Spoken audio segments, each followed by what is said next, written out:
আজকে বিকেলের একটা সময়ে আমরা তিনজন মিলে চলে গিয়েছিলাম রোবারপল্লী স্কুলের পাশে যে বিবেক কসমেটিক শপ রয়েছে সেখানে। আমরা মূলত এখানে এসেছিলাম আমার মেয়ের জন্য ছোটোখাটো কয়েকটি জিনিস কেনার জন্য। এই দোকানের ওনার আমাদের সবার প্রাণপ্রিয় বিনন্দ স্যার আমার মেয়ের পছন্দের জিনিসগুলো একে একে দেখাতে লাগলো।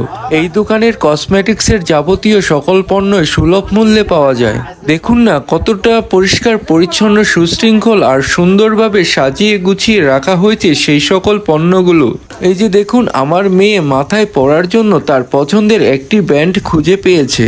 ব্যান্ডটি হাতে পেয়েই চলে গেল আয়নার সামনে, আর আয়না দেখে দেখে সে নিজেই সেজে নিয়েছে। দেখুন না আমার মামনিকে কেমন লাগছে এই মাথার ব্যান্ডটি পরে।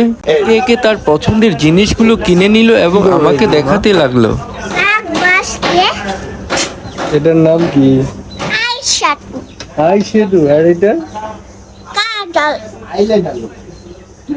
তারপর আমরা সেখান থেকে বেরিয়ে এলাম এবং বাড়ির দিকে হাঁটতে হাঁটতে চলে গেলাম। দেখুন না আমার মামনি এই জিনিসগুলো পেয়ে কতটা খুশি আর আনন্দিত হয়েছে। দোকান থেকে আনার পর আমার মামনি সেই চোখের আইশ্যাডো এবং আইলাইনার একটু আগে যে নিয়ে আসছিল সেগুলো দিয়ে দেখুন কত সুন্দরভাবে সেজেছে।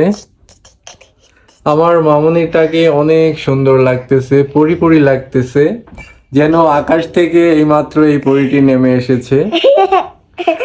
তার মুখে কতটা মিষ্টি হাসি, তো আরো সুন্দর লাগছে মামনিকে।